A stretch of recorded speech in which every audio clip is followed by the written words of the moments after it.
महंगाई बड़ी जोर की हो गई, गरीब आदमी की आजमाइश बढ़ गई।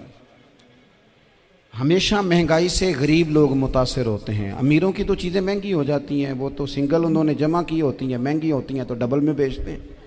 गरीब पिसता है। लेकिन दुख की बात यह है कि हम एक दूसरे का साथ नहीं देते। मकरूज ज़हनी अजियत का शिकार है। 3 दिन है ना ईद के, तो एक जोड़े से भी गुजारे जा सकते हैं, एक से भी। अक्सर लोग तो वैसे ही ईद की नमाज़ पढ़ के सो जाते हैं, और जो बेदार भी हैं वो भी कपड़े बदल करके जानवर के ज़िबा में मशगूल हैं। हमने इस ईद पे कोशिश करनी है कि हमारी गली में, हमारे मोहल्ले में, हमारे दाएं बाएं थोड़ा सफ़र करें, बच्चों को देखें, सरकारी स्कूल से निकलते बच्चों को देखें, मसाजिद मदारस से निकलते बच्चों को देखें। हम ना एक एक दो दो का साथ दें। ये जितनी सियासी जमातें काम कर रही हैं, जिनकी हुकूमत थी, जिनकी है, पता नहीं कल किसकी आएगी। मैं तो ज़ाती तौर पर इनसे पूरा मायूस हूँ। मुझे तो नहीं लगता कि जितने लोग आज तक हुकूमत कर चुके हैं, बार बार आते हैं या पिछली हुकूमत गई है, इनके पास कोई प्लान ही नहीं है। ये तो बेचारे एक दूसरे की टांगें खींचने के अलावा ना कुछ कर सके हैं, ना उम्मीद है कुछ करेंगे। लेकिन गरीब की तकलीफ़ बढ़ गई है। मेरे पास 20 लोग आते हैं, आते तो वो दुआ का कहने हैं, आते तो सिर्फ ये बताने हैं कि इस मुश्किल में हूँ, दुआ करना। लेकिन दोस्तों, लोगों की बातें सुन के बड़ी तकलीफ़ होती है। हम क्या किसी की मदद कर सकते हैं? हमारे लिए तो मदारस चलाने मुश्किल हैं, लेकिन लोग अजियत का शिकार हैं। ज़हनी कर्ब के नीचे लोग आ गए। इतनी बड़ी अजियतें खड़ी कर दी गई हैं। थोड़ा थोड़ा देखो, 2 का खाना 3 भी तो खा ही सकते हैं ना, 3 का खाना 4 भी तो खा ही सकते हैं ना। मेरे महबूब ने हमें ये नहीं कहा था ज़्यादा गोश्त पकाना, बल्कि रसूल पाक ने तो रंग ही बड़ा सादा दिया है। करीम ने फरमाया, आयशा शोरबा ज़रा ज़्यादा कर लो, पड़ोसियों को भी सालन दे देंगे। थोड़ा शोरबा ज़्यादा कर लो, इसी को बढ़ा लो, थोड़ा शोरबा बढ़ा लें, थोड़ा थोड़ा एक दूसरे की मदद करें, दस्त शफ़क़त रखें। गलियों में सुनसान लोग, अब तो लोग एक दूसरे से दुख भी नहीं कहते, वो कहते हैं देना किसी ने है कुछ नहीं, और तमाशा अलग से बन जाएगा। दोस्तों, हमने खुद एक दूसरे का हाथ बटाना है। जो लोग साहिब सरबत हैं, देखो, एक ही बाप की औलाद होती है, एक को अल्लाह बड़ा नवाज देता है, 2-3 कमज़ोर रह जाते हैं। उसको चाहिए वो दूसरों पे दस्ते शफ़क़त रखे। एक गली में सारे लोग एक ही कबीले के, एक ही इलाके के, एक आगे निकल गया है, उसे चाहिए वो दूसरों का ख्याल करे। अजीज़ भाइयों, हमने इस कमर तोड़ महंगाई के दौर में, मैंने जुमे में अमीर लोगों से कहा था कि कुर्बानियाँ करनी तो है ही, तो तुम तो सारा साल गोश्त खाते हो। क्या आपको बताऊं कि हम उस वतन में रहते हैं यहाँ फ्रिज और फ्रीज़र बड़ी इससे पहले ज़्यादा बिकते हैं। फ्रिज नहीं ले आओ, बड़ी ले आओ, चूँकि गोश्त सेव करना है, सारा साल भी तो मिलता है ना अमीरों। मैंने तो कहा था उस गांव में ले जाओ जहाँ कुर्बानी कोई नहीं कर रहा, ज़िबा ही वहाँ जाके कर लो। थोड़ी सी गुंजाइश बनाएं अपने दिलों में। नबी पाक सल्लल्लाहु अलैहि वसल्लम ने फरमाया, रात की एक घड़ी भर दीन सीख लेना सारी रात नफल पढ़ने से बेहतर है। अब हमें समझना चाहिए कि किताब पढ़ के भी बंदा रब रसूल तक पहुंच सकता है। किताब व सुन्नत रास्ता आसान करते हैं, लेकिन हमारे यहाँ क्या मिजाज दिया गया है, बाबा जी के पास चलो, ज़रूर जाएं बाबा जी अगर नेक हैं तो, मना कोई नहीं कर रहा। लेकिन जो सोच हमें हुजूर ने दी है, हमने उसी की सोच के मुताबिक अपने मामलात को तरतीब देना है ना। अब एक बात मैंने आपसे पूछी और आपने कहा कौम सारी बाबा जी की तरफ जाएगी। हदीस पाक किस तरह है? अल्लाह के महबूब मस्जिद शरीफ में तशरीफ़ लाए, दोनों जानिब लोगों के हलके बने हुए हैं, लोग बैठे हुए हैं। एक हलके में लोग अल्लाह की याद कर रहे हैं, जिक्र हो रहा है। एक हलके में बैठ के एक आलिम किताब व सुन्नत का दर्स दे रहे हैं, एक सिहाबी और बाकी सुन रहे हैं। ख़ास तवज्जो करें नौजवान मेरी बात पर।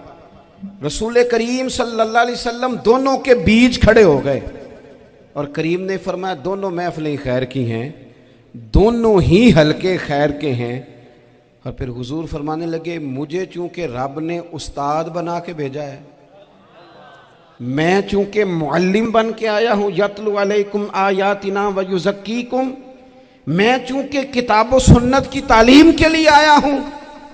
ये लफ्ज़ कहते कहते हुजूर उस जमात में बैठ गए जो दीन पढ़ और पढ़ा रही थी। हुजूर वहाँ बैठे जहाँ बात दीन की हो रही। जहां लोगों को अल्लाह रसूल की बात बताई जा रही, तो जुमे में वक्त पे आएं, अपनी दीनी मालूमात मजबूत करें और अपने लिए मजबूत करें। मैं आपको बड़े दर्द से ये बात अर्ज करता हूं, अगर दिन में 100 लोग मसला पूछते हैं ना शरीयत का, तो उनमें 95 लोग वो होते हैं जो तलाक का मसला पूछते हैं। वालिद साहब ने, बेटी के वालिद साहब ने 2 महीने पहले ऑर्डर दिया होता है फर्नीचर का। बेटे की शादी हो तो महीना पहले शेरवानी वाले को भी कहना पड़ता है, गाड़ियां बुक करानी पड़ती हैं, मैरिज हॉल बुक, ये सारे लवाजमात हम करते हैं। सारा कुछ किया, गाड़ी से घर बसना है, मैरिज हॉल से बसना है, फर्नीचर से बसना है, हमने सारा कुछ उनको बताया। लेकिन काश 2 घंटे बच्ची किसी मुअल्लिमा के पास जाती, बच्चा किसी उस्ताद के पास जाता, निकाह तलाक के मसले भी सीखते। मैं दावे से कहता हूं, अगर हमें पता चल जाए कि 3 तलाकें इकट्ठी नहीं देनी चाहिए, क्योंकि दे दें तो हो जाती हैं, अगर हमें समझ आ जाए कि नहीं देनी चाहिए, ये मसला बयान हो, और ये वाले मसले हम महफिलों में भी नहीं बयान कर सकते, इसलिए कि लोग कहेंगे मसला तो वो बयान करेंगे, उस पर नारे लगेंगे, आप कौम को ये क्या बता रहे हैं, ये तो छोटा आलिम बताता है माज़अल्लाह इस तरह की बातें, तो बड़ी बड़ी कोई नुक्ते की बात बताएं। और इस तरह हमारे यहाँ वो 1 घंटा पहले नहीं कहते तगड़े हो जो मैं जुमला देने लगा, वो पता नहीं जुमला आ रहा है कि एटम बम आ रहा है, तैयार हो जाओ, जो मेरा जुमला ज़ाया ना करना, इधर भाग के चला गया, उधर भाग के आ जाओ, अल्लाह जाने।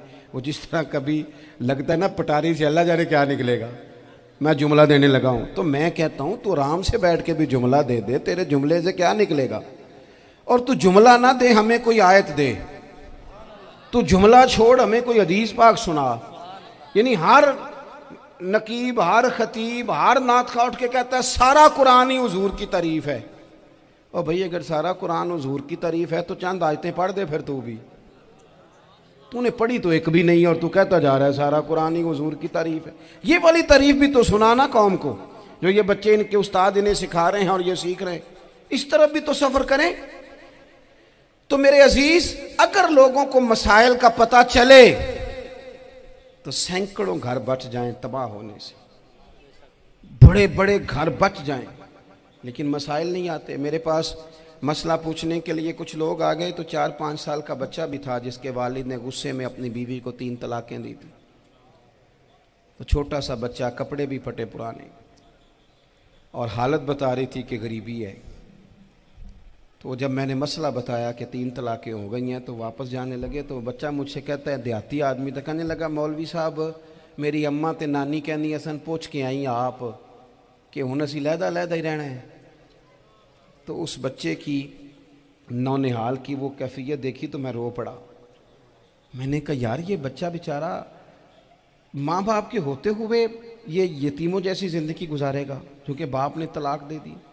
किस तरह मसाइल नहीं बताए लोगों को, तालीम से आगाही नहीं किया। और इसमें बहुत बड़ा जुल्म है उन लोगों का भी जो जनाजे पे खड़े होके तो कह देते हैं, मेरी तरह के लोग अच्छे उलमा की बात नहीं करता, वो कह देते हैं देखो जी लोगों को जनाजा नहीं आता। भैया आपने किस दिन इशा के बाद क्लास लगाई थी जनाजा सिखाने की? ये तो आपने कह दिया लोगों को कुरान जी ठीक नहीं आता। तो यहाँ तो बेचारी बीबियाँ जिनको सही पढ़ना नहीं आता वो मिशन बना लेती हैं कि मैंने इतने 100 को कुरान पाक पढ़ाना है, बेवा हो गई हूँ, तलाक याफ्ता हो गई हूँ, सारी ज़िंदगी कुरान पढ़ाऊँगी। हम क्यों ये मिशन नहीं बनाते, क्यों इस तरफ सफ़र नहीं करते?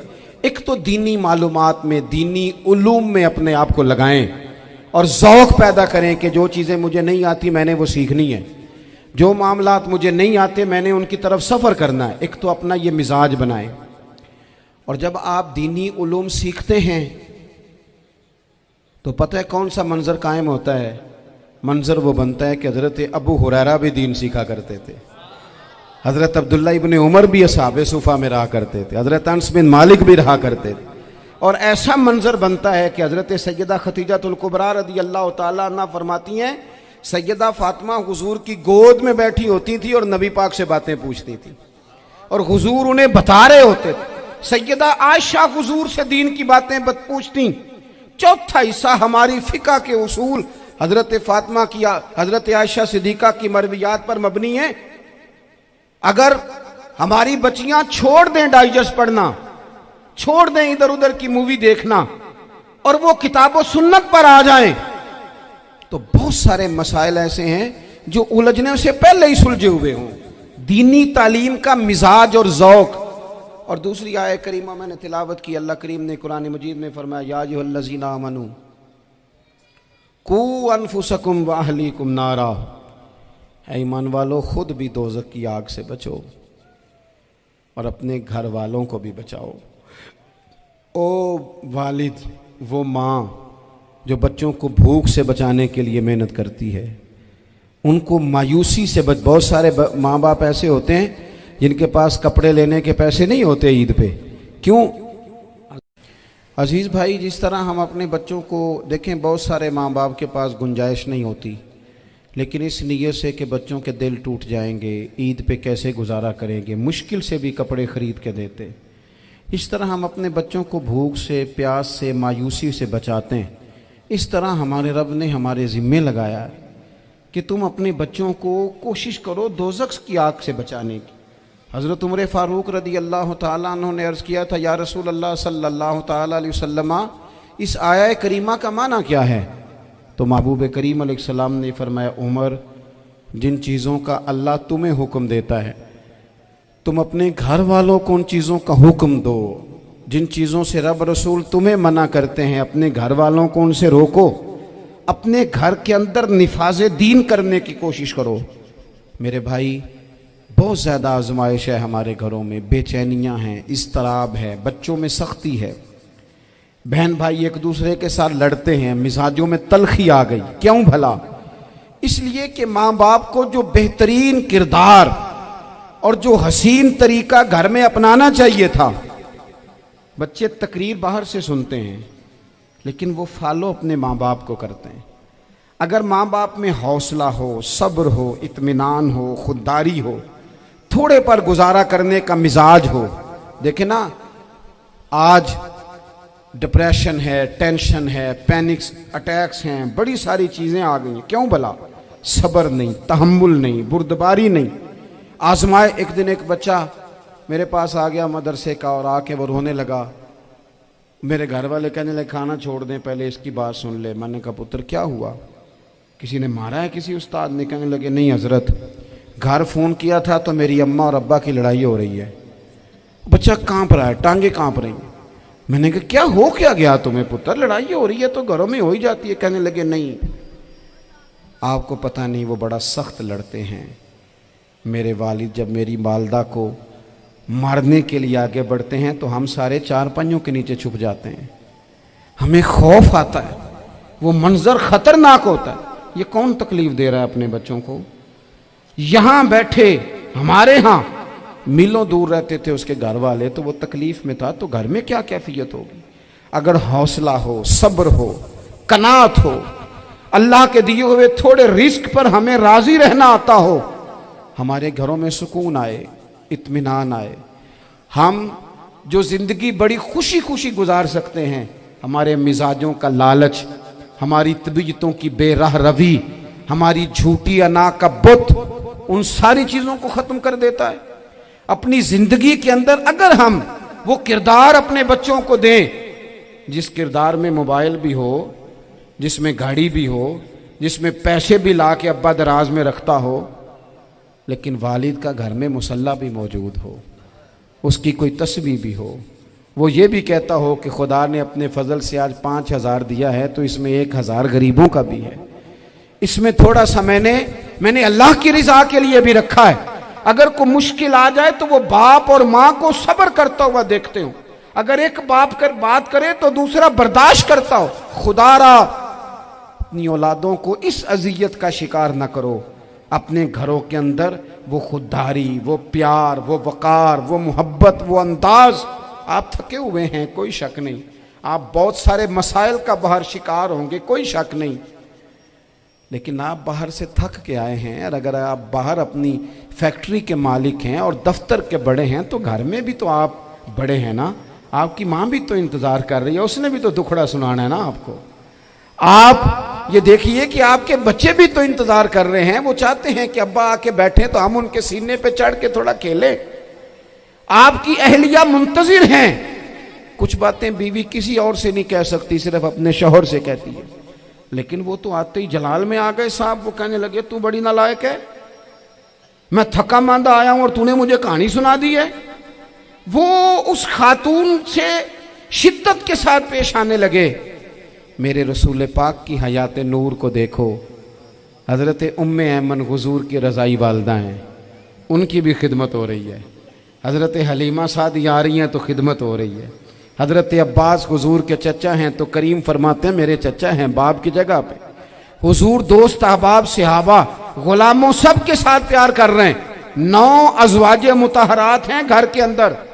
और कैफियत ये है कि हुजूर सिर्फ उनकी ज़रूरतों का ही ख्याल नहीं करते, ख्वाहिशात का ही ख्याल नहीं करते, बल्कि मेरे करीम का तरीका यह है कि कोई बंदा आज बोल क्या रहा है, वो कहाँ खड़ा है, आज उसके जुमले किस तरह के हैं, उसका लहजा किस तरह का हो गया है और उसे ठीक कैसे करना है। महबूब इसका ख्याल फरमाते, तवज्जो करते। मैं कहता हूं कि हम सबको शौक आया है आराम करने का। मैं सुबह 11 बजे से पहले अपने घर से निकल आया था और ये वक्त आ गया है और रात को खुदा जाने किस वक्त घर पहुंचना है।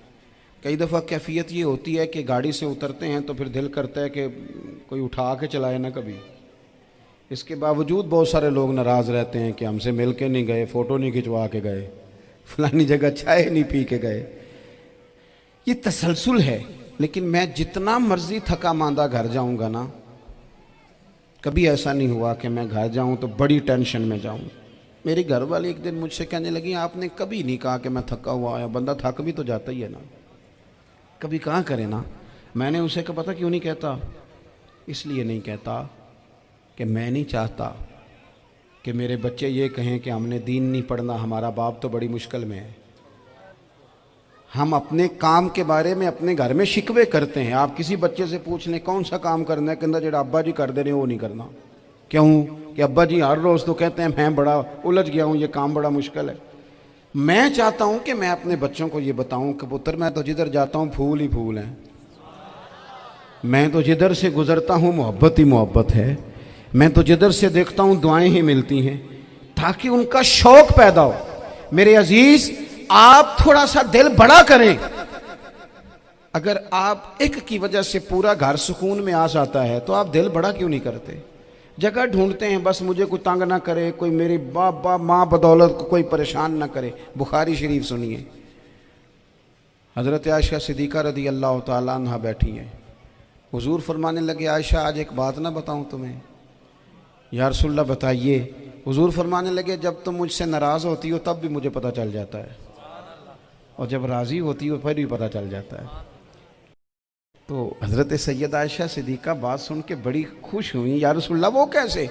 हुजूर फरमाने लगे कभी कभी तुम कसम उठाती हो। या रसूलल्लाह हाँ। फरमाया जब होती हो ना राज़ी खुश तो फिर कहती हो मुझे रब्बे मोहम्मद की कसम सल्लल्लाहु अलैहि वसल्लम। फिर तुम मेरे नाम के साथ रब करीम का नाम मिला के कसम उठाती हो, रब्बे मोहम्मद की कसम। या रसूलल्लाह बिल्कुल ऐसे ही है। और फरमाया जब तुम्हारे दिल में कोई बात होती है ना तो फिर तुम कहती हो मुझे रब्बे इब्राहीम अलैहिस्सलाम की कसम, फिर तुम रब्बे मोहम्मद नहीं कहती। ये बुखारी मुस्लिम में मौजूद है। हज़रत आयशा सिद्दीक़ा ने तो बात सुनी तो खिल गई तबीयत, कहने लगी करीम सदके जाऊं यहाँ तक ख्याल फरमाते हो, किसके जुमले कहाँ पहुंच गए यहाँ तक ख्याल है। फरमाया मुझे पता चल जाता है कि तुम्हारी कैफियत क्या है, कहाँ खड़ी हो। और भाई हम तो अपनी माँ का भी ख्याल नहीं रखते।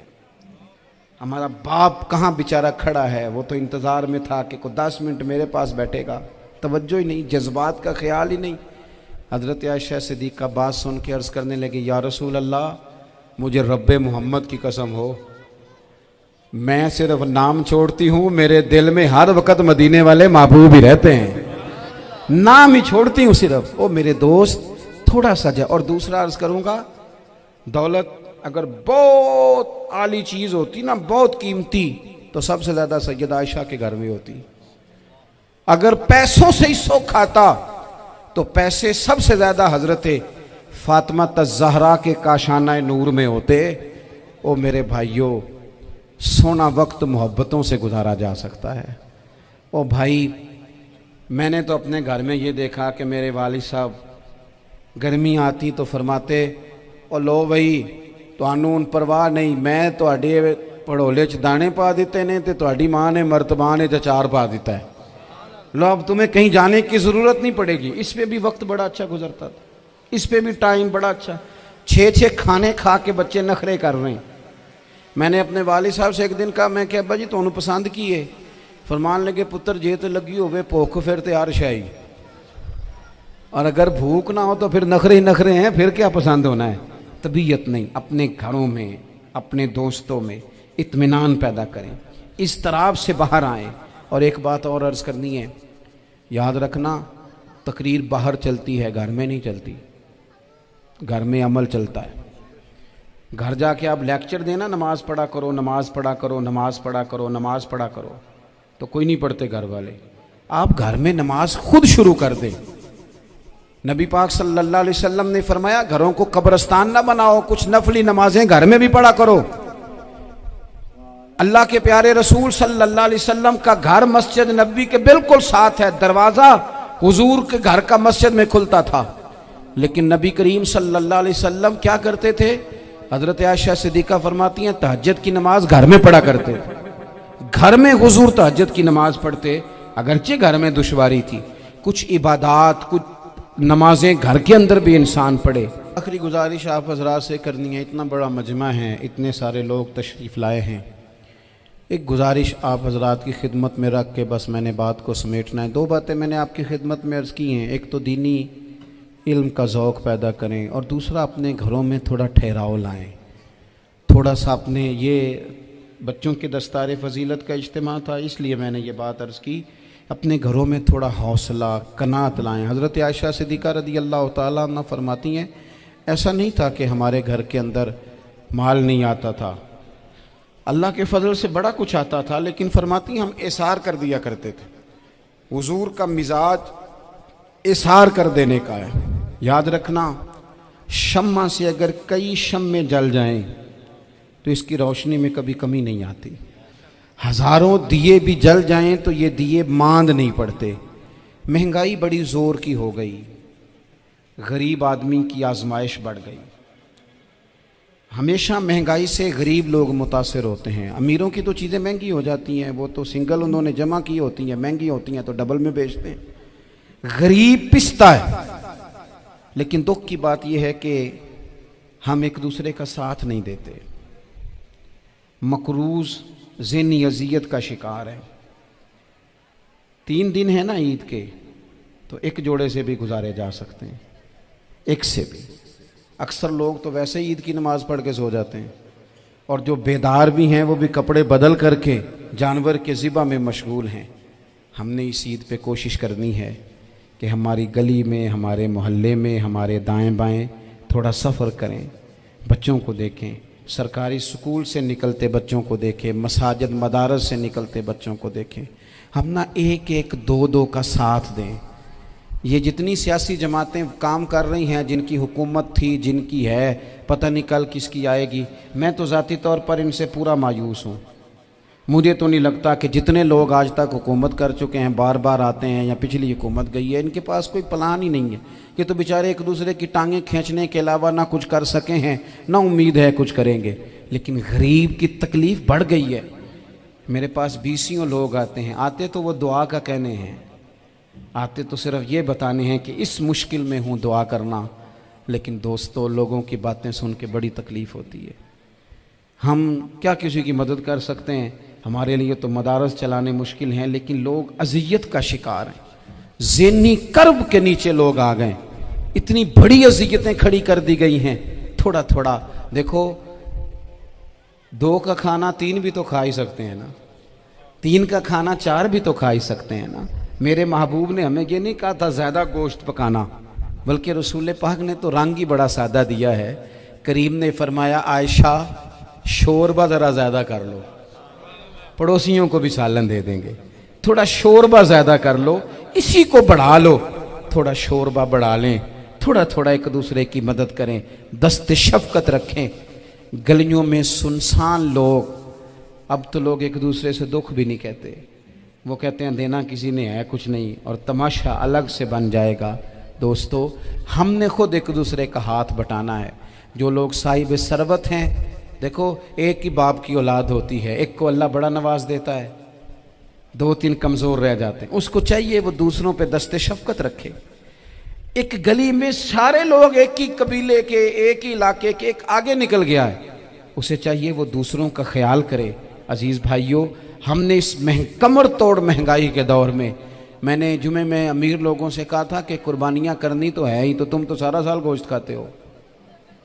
क्या आपको बताऊं कि हम उस वतन में रहते हैं जहाँ फ्रिज और फ्रीज़र बड़ी इससे पहले ज़्यादा बिकते हैं। फ्रिज नहीं ले आओ, बड़ी ले आओ, चूँकि गोश्त सेव करना है, सारा साल भी तो मिलता है ना अमीरों। मैंने तो कहा था उस गांव में ले जाओ जहाँ कुर्बानी कोई नहीं कर रहा, ज़िबाई वहाँ जाके कर लो। थोड़ी सी गुंजाइश बनाएं अपने दिलों में। ये ज़रूरी नहीं कि सामने वाला आपका शुक्रिया भी अदा करे। हज़रत आयशा सिद्दीक़ा रज़ी अल्लाह ताला अन्हा, अम्मा जी एक कनीज़ रखी हुई थी, हज़रत उस्मान गनी ने दी थी कि आपकी खिदमत करेंगी। तो वो कनीज़ कहती है कि अम्मा जी तो मेरी भी रोटियां पका देती थी, वो तो मेरे लिए भी खाने का अहतमाम कर देती थी, लेकिन कोई दरवाज़े पे अगर मांगने आता तो हज़रत आयशा सिद्दीक़ा मुझे कहती इसे खैरात दे आओ। तो मैं कहती अम्मा जी ये काम तो लोग दौड़ के करते हैं और आप ये मुझे कह रही है मैं कर दूं। तो हज़रत आयशा फरमाती जब कोई बंदा किसी को देता है तो वो शुक्रिया अदा करता है। मैं चाहती हूँ वो शुक्रिया भी तेरा ही अदा कर जाए, मैंने जो अजर लेना है वो रब की बारगाह से लेना है। तो मेरे भाई अपनी ज़िंदगी में थोड़ा सा तो दिल बड़ा करें, थोड़ी थोड़ी गुंजाइश पैदा करें। और ये ज़रूरी नहीं कि उस बंदे का आपसे बड़ा अच्छा सलूक ही हो, ना भी हो उस गरीब का सलूक अच्छा, तो बाज़-औक़ात बंदा गरीबी में तल्ख भी तो हो ही जाता है ना। बाज़-औक़ात इंसान पे गुर्बत ज़्यादा आ जाए तो उसकी तबीयत भी तो, बीमार आदमी सख्त भी तो हो जाता है। तो मेरी आपसे ये गुजारिश है कि ये जो दिन चल रहे हैं वो हमारे यहाँ हमारे हुक्मरान कहते हैं मज़ीद सख्त फ़ैसले करने पड़ेंगे। वो मैंने कहा तुम्हारे लिए तो आसान है, इसलिए कि तुम तो जिस दफ्तर में बैठ के फ़ैसला करते हो उसकी तो बत्ती कोई नहीं जाती, तुम्हें क्या पता हो, वहाँ तो एसी भी 1 मिनट के लिए बंद नहीं होता। ये तो उससे पूछो बाप से कि जो ईद से पहले अपनी बीवी से मशवरा कर रहा है कि ईद आ गई है, अगर बेटी के घर कपड़े ना भेजे तो उसकी सास बातें करेगी। ये छोटी ईद गुजरी थी ना, तो हमारे यहाँ कुछ लोग समझते हैं कि सखावत सिर्फ रमज़ान में ही करनी है, और रमज़ान में सवाब ज़्यादा है, वरना राशन वंडन वाले लोग को ईदों बाद भी भूख लग दीजिए, ईद के बाद भी उसी तरह ही गरीब के साथ पेट होता है, लेकिन तवज्जो नहीं। एक तो ज़ौक़ इल्म पैदा करें, एक अपने घर में इत्मीनान का माहौल लाएं। तीसरी गुजारिश ये है कि महंगाई और सख्ती के इस दौर में अपने मुसलमान भाइयों का, अजीज़ों का, अहले मोहल्ला का हाथ बटाएं, प्यार करें। अल्लाह के हुजूर दुआ है अल्लाह हमारी इस हाज़री को कबूलियत का शरफ़ अता करे। आखिर दावा या अनिल हम्दुलिल्लाह।